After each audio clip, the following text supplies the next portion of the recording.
The Quad has often been dubbed as the Asian NATO.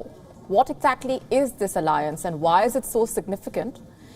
Quad, or Quadrilateral Security Dialogue, is an alliance between the US, India, Japan and Australia. This group calls for a free and open Indo-Pacific region. The Quad members regularly hold joint military drills. The group is increasingly being seen as an alliance to counter China. Notably, all four Quad members have a tense relationship with Beijing. Let's start with the United States. Washington accuses Beijing of covering up the initial coronavirus outbreak. In fact, the worsening ties turned into a diplomatic spat when the US ordered the closure of the Chinese consulate in Houston. China retaliated by asking America to shut down its Chengdu consulate. The two nations are also engaged in a trade war. The Quad summit comes amid the India-China border standoff. Tensions between the two sides escalated further after the bloody Galwan Valley clash on the 15th of June. Japan and China are locked in a dispute over the Senkaku Islands. Tokyo has not minced any words while calling out Chinese aggression in the South China Sea. China imposed tariffs on Australian goods earlier this year. This after Australia called for an independent probe into the origin of the coronavirus, which was first reported in the Chinese city of Wuhan last year.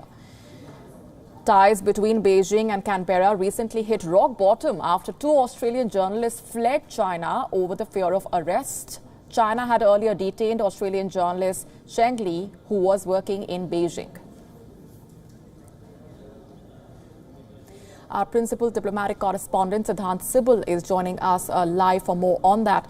The timing of these talks extremely significant, coming amid the pandemic and the India-China border tensions. What is the latest that you can share with us, Siddhant, and do we expect a joint statement to be issued?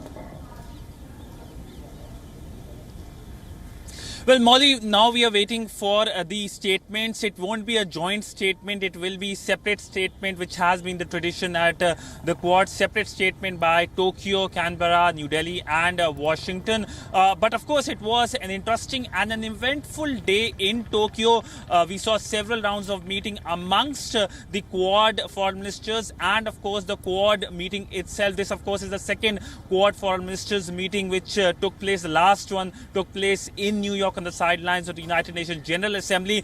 But this time, of course, this happening amidst the growing aggressiveness by China and, of course, the COVID crisis. In fact, during this meeting, the top focus was on a free and open Indo-Pacific, something that Quad has been talking about. The grouping, of course, has been seen very suspiciously by Beijing. The Indian External Affairs Minister talked about several issues, but amongst other, he talked about the respect for sovereignty and territorial integrity and of course peaceful resolution of dispute. This is very important and interesting statement by the Indian External Affairs Minister, given the fact that China has been engaging in several spats with its neighbors, whether it's with India or whether it's with the ASEAN neighborhood in South China, China Sea. So this is a statement which calls for a resolution through peaceful means, and this is something that Beijing is surely going to note. But other than that, if you look at the entire the statements by other foreign ministers, nobody barring the US Secretary of State Mike Pompeo mentioned China. Most of the foreign ministers mentioned China in a very indirect manner, calling for freedom of navigation, overseas flight, but didn't mention China directly. It was the US Secretary of State who called on China, who talked about the virus originating from Wuhan, and that has been the standard policy of the Americans as well. Indeed, so a united stand presented by the members of Quad against China. We're leaving it there for the moment, Siddhant. Thanks very much for those updates. We'll, of course, keep a close eye on those developments.